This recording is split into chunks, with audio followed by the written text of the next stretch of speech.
দৰ্শকসকলৰ বাবে এই মুহূৰ্তত লৈ আহিছো এটা ডাঙৰ খবৰ কিয়নো দেখিবলৈ পোৱা গৈছে এতিয়া ৰাজ্যৰ প্ৰান্তে প্ৰান্তে আৰম্ভ হৈছে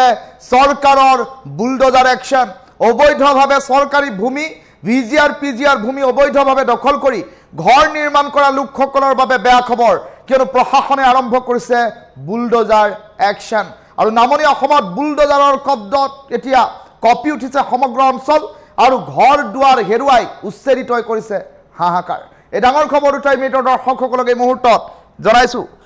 একশন মোডত এতিয়া প্ৰশাসন কিয়নো ৰাজ্যৰ প্ৰান্তে প্ৰান্তে অবৈধ দখলকাৰীৰ বিৰুদ্ধে চলিছে অভিযান বুলডোজাৰৰ শব্দত কপিছে এতিয়া নামনি অসমৰ কেইবাটাও প্ৰান্ত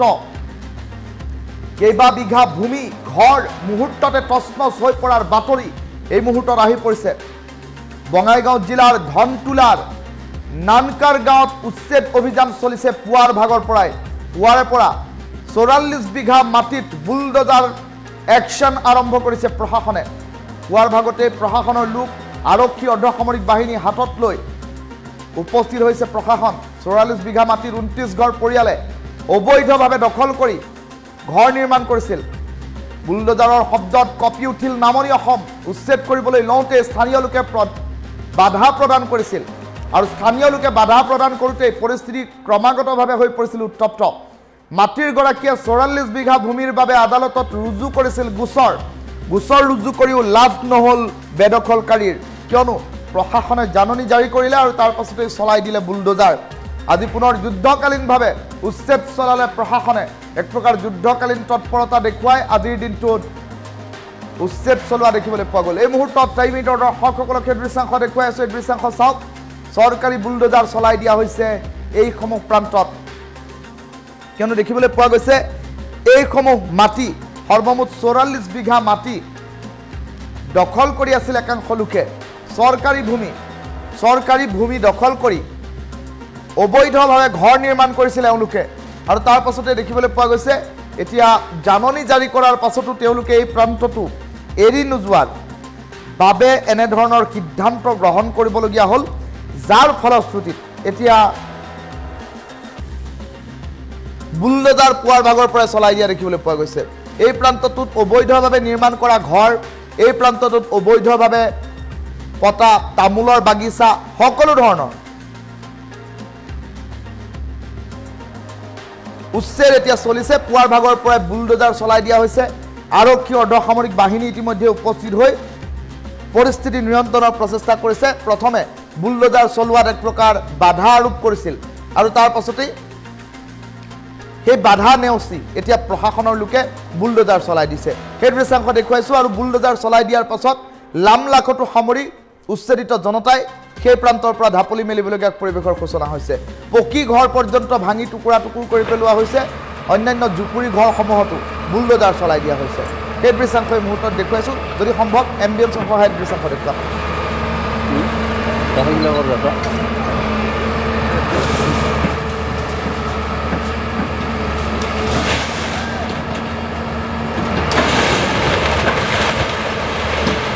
এই দৃশ্যাংশ এই মুহূৰ্তত টাইমিটৰ দৰ্শকসকলক দেখুৱাই আছো বুলডোজাৰ একশন এতিয়া আৰম্ভ হৈছে ৰাজ্যৰ প্ৰতিটো প্ৰান্তত থকা ভিজিআৰ পিজিআৰ ভূমি সমান্তৰালকৈ ৰাজ্যৰ বহু প্ৰান্তত থকা খাল বিলৰ ভূমি আৰু চৰকাৰী বনভূমিত একাংশ লোকে অবৈধভাৱে দখল কৰি ঘৰ দুৱাৰ নিৰ্মাণ কৰি বসতি স্থাপন কৰি আছে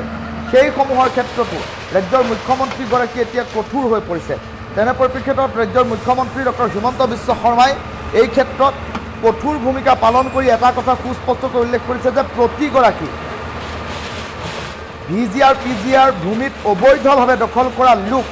বিপদত পৰিব বুলি উল্লেখ কৰা হৈছিল আৰু তেনে পৰিপ্ৰেক্ষিতত এতিয়া দেখিবলৈ পোৱা গৈছে সেইসকল লোকৰ বাসগৃহত বুলডোজাৰৰ কোব পৰিব বুলি উল্লেখ কৰিছিল আৰু কথামতেই কাম এতিয়া 44 বিঘা ভূমিত অবৈধভাৱে দখল কৰি থকা লোকসকলৰ বাসগৃহত পৰিছে বুলডোজাৰৰ কোব আৰু এই বুলডোজাৰৰ কোব পুৱাৰ ভাগতে পৰা দেখিবলৈ পোৱা গৈছে 29টাকৈ পৰিয়ালে 44 বিঘা ভূমি দখল কৰি ঘৰ নিৰ্মাণ কৰিছিল তামোলৰ বাগিচা পাতিছিল আৰু তাৰ পাছতে সম্প্ৰতি দেখিবলৈ পোৱা গৈছে এইসমূহৰ ক্ষেত্ৰত চৰকাৰে প্ৰথমে জাননী জাৰি কৰিছিল, কিন্তু জাননী জাৰি কৰাৰ পাছতো তেওঁলোকে আদালতৰ দ্বাৰস্থ হৈছিল। আদালতৰ দ্বাৰস্থ হোৱাৰ পাছত সম্প্ৰতি দেখিবলৈ পোৱা গৈছে আদালতৰ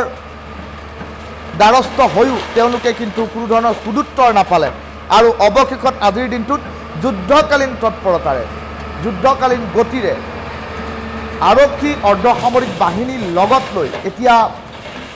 একশ্যন আৰম্ভ কৰি দিয়া দেখিবলৈ পোৱা গৈছে। আৰু প্ৰথমে বুলডোজাৰ চলাবলৈ যাওঁতেই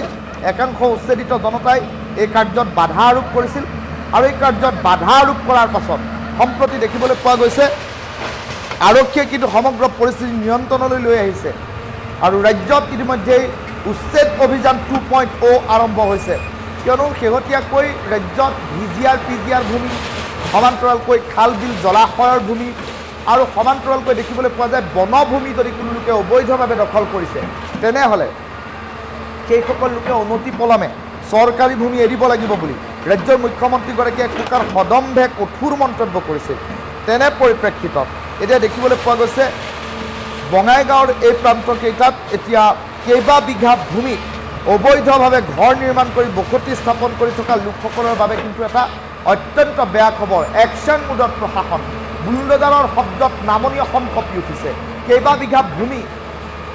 অবৈধভাৱে নিৰ্মাণ কৰা ঘৰ মুহূৰ্ততে তছনছ কৰি পেলাইছে এতিয়া চৰকাৰী প্ৰশাসন যন্ত্ৰটোৱে আৰু কাবৌ কাকতি কৰিও এতিয়া কোনো ধৰণৰ সুদুত্তৰ পোৱা নাই উচ্ছেদিতই আদালতৰ দ্বাৰস্থ হৈছিল। আদালতৰ দ্বাৰস্থ হোৱাৰ পাছতো কিন্তু তেওঁলোকে কোনো ধৰণৰ সুদুত্তৰ পোৱা নাই, যাৰ ফলশ্ৰুতিত এতিয়া উচ্ছেদ অভিযানৰ সন্মুখীন হ'বলগীয়া হৈছে। কিয়নো ৰাজ্যৰ মুখ্যমন্ত্ৰীগৰাকীয়ে কৈছে যে ৰাজ্যৰ ইমূৰৰ পৰা সিমূৰলৈ, শদিয়াৰ পৰা ধুবুৰীলৈ যদি কোনো লোকে অবৈধভাৱে মাটি দখল কৰিছে, ভিজিআৰ পিজিআৰ ভূমি দখল কৰি যদি বসতি স্থাপন কৰিছে, যদিহে খাল বিল জলাশয়ৰ মাটি দখল কৰিছে আৰু সমান্তৰালকৈ যদিহে দখল কৰিছে অন্যান্য বনভূমিসমূহ, তেনেহ'লে তেওঁলোকে সেই প্ৰান্ত অনতিপলমে ত্যাগ কৰিব লাগিব। চৰকাৰী প্ৰশাসন যন্ত্ৰটোৱে তেওঁলোকৰ এই বিষয়টো সন্দৰ্ভত তেওঁলোকক জাননী প্ৰেৰণ কৰিব আৰু জাননী প্ৰেৰণ কৰাৰ নিৰ্দিষ্ট সময়সীমাৰ ভিতৰত যদি তেওঁলোকে সেই প্ৰান্তসমূহ নিজেই খালী নকৰে তেনেহ'লে বুলডোজাৰ চলিব। এই কথা ইতিমধ্যে সুস্পষ্টতাৰে উল্লেখ কৰি দিয়া হৈছে। আজিৰ দিনটোত তেনে এক অনুৰূপ ঘটনাই সংঘটিত হৈছে নামনি অসমৰ বঙাইগাঁৱত আৰু এই দৃশ্যাংশ টাইমিটৰ দৰ্শকসকলক দেখুৱাই আছোঁ, য'ত এতিয়া এফালৰ পৰা বুলডোজাৰ চলাই ভাঙি পেলোৱা হৈছে আৰু লামলাকটো সামৰি এইসকল লোকে সেই প্ৰান্ত ত্যাগ কৰিবলগীয়া হৈছে। ভাঙি দিয়াৰ পূৰ্বে তেওঁলোকে তেওঁলোকৰ মূল্যৱান সামগ্ৰীসমূহ উলিয়াবলৈ কাবৌ কাকতি কৰিছে প্ৰশাসনক। সোঁফালৰ স্ক্ৰীণত দেখুৱাই থকা এই ঘৰকেইটালৈ মন কৰক, এয়া পকী ঘৰ আৰু এই পকী ঘৰকেইটা ভাঙি পেলোৱা হৈছে। বাওঁফালৰ উইণ্ডত দেখুৱাই আছে এটা বাঁহৰ জুপুৰি ঘৰৰ পৰা আৰম্ভ কৰি পকী ঘৰ পৰ্যন্ত একোবাদ পৰা নাই। মুঠৰ ওপৰত চৰকাৰী ভূমি যিসকলে অধিগ্ৰহণ কৰিছে, যিসকলে অবৈধভাৱে দখল কৰিছে, তেওঁলোকৰ নিস্তাৰ নাই। এই কথা ইতিমধ্যে সুস্পষ্টতাৰে চৰকাৰী পক্ষই প্ৰকাশ কৰিছে আৰু আজিৰ দিনটোত এক প্ৰকাৰ যুদ্ধকালীন তৎপৰতাৰে যুদ্ধকালীন গতিত এতিয়া উচ্ছেদ অভিযান চলাই থকাৰ দৃশ্যাংশ টাইমিটৰ দৰ্শকসকলক দেখুৱাইছোঁ। টাইমিটৰ কেমেৰাত বন্দী এইসমূহ দৃশ্যাংশ আমি এম্বিয়েন্সৰ সহায়ত প্লে কৰি থাকিম। এই দৃশ্যাংশ দেখুৱাই আছোঁ আৰু কাবৌ কাকতি কৰিছে এইসকল লোকে। উচ্ছেদিত জনতাই ইতিমধ্যেই প্ৰশাসনৰ লোকক কাবৌ কাকতি কৰিছে যে তেওঁলোকক কিছু সময় দিব লাগে,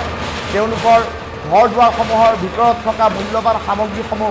উলিয়াই নিবৰ বাবে তেওঁলোকক কিছু সময় দিয়াৰ প্ৰয়োজন আছিল। এনেধৰণৰ কেতবোৰ কথা তেওঁলোকে উল্লেখ কৰিছে, কিন্তু তেওঁলোকক পূৰ্বে জাননী দিয়া হৈছিল। জাননী দিয়াৰ পাছত তেওঁলোকে কিন্তু সেই জাননীলৈ ভ্ৰূক্ষেপ নকৰি তাৰ পৰিৱৰ্তে কিন্তু তেওঁলোক কাষ চাপিছিল আদালতত তেওঁলোকে মুখ থেকেচা খোৱাৰ পাছত আদালতত সমগ্ৰ বিষয়টো বিবেচনাধীন হৈ থকাৰ পাছত অৱশেষত আজিৰ দিনটোত যুদ্ধকালীন তৎপৰতাৰে আৰক্ষী প্ৰশাসন উপস্থিত হ'ল, আৰক্ষী অৰ্ধসামৰিক বাহিনী উপস্থিত হ'ল আৰু তাৰ পাছতে তৎপৰতাৰে এফালৰ পৰা সকলো তছনছ কৰি পেলোৱা হ'ল। পকী ঘৰ, কেঁচা ঘৰ একোবাদ পৰা নাই। সৰ্বমুঠ 44 বিঘা চৰকাৰী ভূমি ইতিমধ্যেই এই ঘৰ দুৱাৰ ভাঙি মুকলি কৰি দিয়া হৈছে। বহুলোকে ঘৰ নিৰ্মাণ কৰিছিল পকীকৈ, বহুলোকে ঘৰ নিৰ্মাণ কৰিছিল বাঁহেৰে আৰু বহুলোকে দেখিবলৈ পোৱা গৈছিল